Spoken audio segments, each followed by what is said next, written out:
नमामि धन्वंतराय नमः। Hello guys, I am going to welcome you.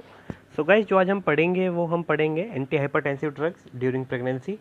जब कोई लेडीज़ प्रेग्नेंट है तो उस टाइम पर अगर उसका बीपी इंक्रीज़ होता है तो उस टाइम पर आपको कौन कौन सी ड्रग ऑफ चॉइस लेनी है उसके बीपी के अकॉर्डिंग, तो वही देखेंगे हम। आइए स्टार्ट करते हैं। सबसे पहले माइल्ड टू मॉडरेट अगर हाइपरटेंशन की बात करें तो देखिए बीपी इसमें जो होगा 160/110 mm जी। इससे अगर थोड़ा कम है तो आपको कौन कौन सी ड्रग ऑफ चॉइस लेनी है, तो यहाँ पर देखिए आप इसे मिथाइल डोपा, ठीक है, लेबिटालोल पहले नाम देख लेते हैं, उसके बाद निफेडेपिन।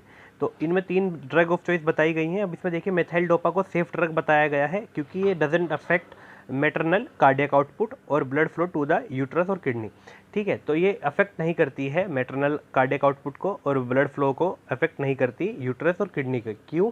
देखिए अगर ब्लड फ्लो इफेक्ट हुआ और यूट्रस पे ब्लड फ्लो ज़्यादा हुआ तो वहाँ कॉन्ट्रैक्शन ज़्यादा हो सकते हैं, एक्सपल्शन ऑफ फीटस हो सकता है, ठीक है। तो इसलिए ये इफेक्ट नहीं करती वहाँ पर। किडनी की बात अगर करें तो किडनी पर अगर प्रेशर ज़्यादा हुआ तो वहाँ से क्या होगा, यूरिनेशन ज़्यादा होगा और वो यूरिनरी ब्लैडर जो है उसकी कैपेसिटी फिल होती चली जाएगी और वो प्रेशर जनरेट करेगा किस पर, यूट्रस पर जनरेट करेगा और वहाँ पर भी एक्सपल्शन होने के चांसेस, प्रेशर होने के चांसेस रह सकते हैं। तो इसलिए इसको सेफ बताया गया है क्योंकि ये यहाँ पर अफेक्ट नहीं करती है। सेकंड ड्रग की अगर हम बात करें लेबिटालोल, फर्स्ट चॉइस ऑफ ड्रग इसको बताया जाता है, मोस्टली इसको यूज़ किया जाता है। ये टैबलेट और इंट्रावेनस आईवी दोनों फॉर्म में आती हैं। ये सबसे रैपिड एक्टिंग बताई गई है इस लेबिटालोल को, बहुत ज़्यादा रैपिड एक्टिंग है और मोस्टली डॉक्टर इसी को ज़्यादा यूज़ करते हैं आज के टाइम में। अब अगर हम निफेडिपाइन की बात करें तो ये हमारी कैल्शियम चैनल ब्लॉकर होती है और जो लेबिटालोल अभी हम ऊपर बात कर रहे थे हमारी अल्फा और बीटा चैनल ब्लॉकर होती है। निफेडिपाइन की अगर हम बात करें तो देखिए वाइडली यूज़ की जाती है ये, पर इसमें क्या है, प्रीफर इन लेट जेस्टेशन। तो जो है लेट जेस्टेशन जो होता है पीरियड, उसमें इसको प्रीफर किया जाता है। स्टार्टिंग जो हमारे रहते हैं फर्स्ट ट्राइमेस्टर वगैरह, उसमें नहीं, इसको प्रीफर नहीं किया जाता। अब देखिए आप इसको याद कैसे करेंगे, तो इसमें देखिए MLN आपको जैसे दिखाई दे रहा है ऐसे याद करना है। तो इसको आप याद करेंगे मदर लव नियोनेट। तो मदर जो है वो नवजात शिशु को पसंद करती है। नियोनेटल आप ऐसे याद कर सकते हैं, मदर लव नियोनेटल।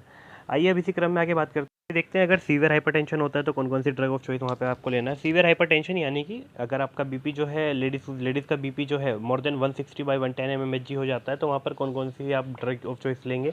तो इसमें देखिए सबसे पहले हाइड्रोलाजीन, लेबिटालोल, निफेडिपिन और नाइट्रोप्रोसाइड।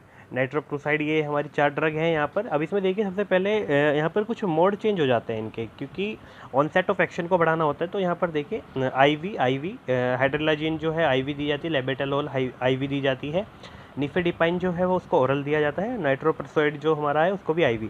तो यहाँ पर उसके ऑनसेट ऑफ एक्शन के बेस पर उनकी जो है रूट को डिसाइड किया जाता है।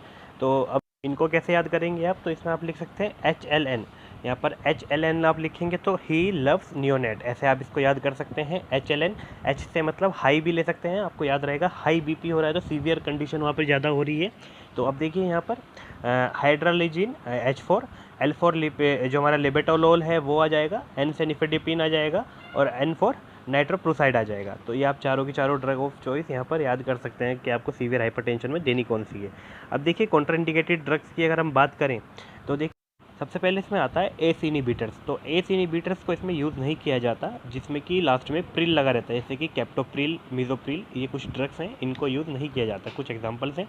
उसके बाद अगर हम बात करें अर्ब्स, तो जो हमारे यहाँ पे की फुल फॉर्म है वो है एंजियोटेंसिन रिसेप्टर ब्लॉकर्स, इनको भी यूज़ नहीं किया जाता, जिनके लास्ट में क्या लगा रहता है सार्टन, जैसे कि लासार्टन, वार्सार्टन, ऐसे कुछ ड्रग्स आती है, उनको यूज़ नहीं किया जाता।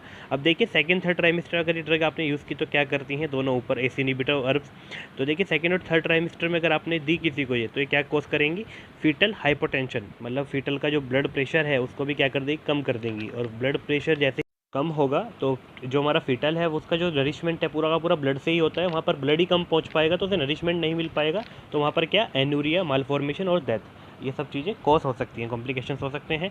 फर्स्ट ट्राइमेस्टर में अगर आपने दी तो क्या करता है, इंक्रीज़ करता है risk of CVS and CNS malformation. अगर आपने देते हैं इसको फर्स्ट ट्राइमेस्टर में तो वहाँ पर सीवीएस, कार्डियोवैस्कुलर और सेंट्रल नर्वस सिस्टम के मालफॉर्मेशन क्रिएट करने की कोशिश करेगा और हो सकते हैं वहाँ पर हो जाएंगे वो क्लियर।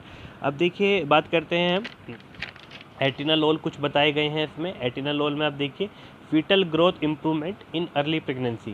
तो ये क्या करता है, फीटल ग्रोथ की इम्पेयरमेंट कर देता है, ठीक है, इम्पेयरमेंट करेगा अर्ली प्रेगनेंसी में अगर आपने इसको दे दी दवाई को, इसलिए ये भी कॉन्ट्रा इंडिकेटेड बताई गई है एटिनोलोल, ठीक ठीक है। उसके बाद अगर बात करें बीटा ब्लॉकर्स, तो बीटा ब्लॉकर्स यहाँ पर प्रोपेनोलोल बताई गई है इसमें। तो ये क्या करता है, न्यूनेटल ब्रेडिकार्डिया करेगा, हाइपोग्लाइसेमिया क्रिएट करेगा और लो बर्थ वेट, बेबी का जो है लो बर्थ वेट हो जाएगा बेबी का। उसके बाद अगर हम बात करें डायूरेटिक्स, तो प्लेसेंटल परफ्यूजन को डिक्रीज़ करता है ये। तो इसलिए सारी की सारी जितनी हमारी ड्रग्स हैं सबकी सब हमारी क्या बताई गई हैं, कॉन्ट्रा इंडिकेटेड बताई गई हैं। तो गाइस देखिए हमने सारी ड्रग्स देखी, इसमें कौन सी आपको कब यूज़ करनी है। इसमें जो इसकी डोज है वो इतनी खास नहीं होती है हम लोगों के लिए, क्योंकि वो जब हम प्रैक्टिस में आते हैं हमको याद हो ही जाती है। मेन इनके साल्ट होते हैं, नाम होते हैं जो हम याद कराने की कोशिश करी है आपको। अब देखिए ऑनसेट ऑफ एक्शन की अगर हम बात करें तो लेबिटालोल को सबसे ज़्यादा बताया जाता है। अच्छा 5 मिनट में एक्शन दिखाती है, आईवी लाइन से कर दी जाए। हाइड्रोलिजिन 10 मिनट में और निफेडिपिन 10 मिनट में। तो इस प्रकार ये हमारी पूरी कवर हो जाती है हाइपरटेंसिव ड्रग्स। अब आगे की वीडियो में भी हम बात करेंगे। देखिए मैंने आपको बताया डोज का इतना नहीं है, आप कहेंगे तो मेंशन कर दीजिएगा, मैं आपको बता दूंगा डोज का, पर इतना कुछ खास नहीं है क्योंकि देखिए एमआरस वगैरह होते हैं, प्रैक्टिस में आते हैं तो वो चीज़ें याद हो जाती है। So thank you guys for watching the video, please like share and subscribe to the channel.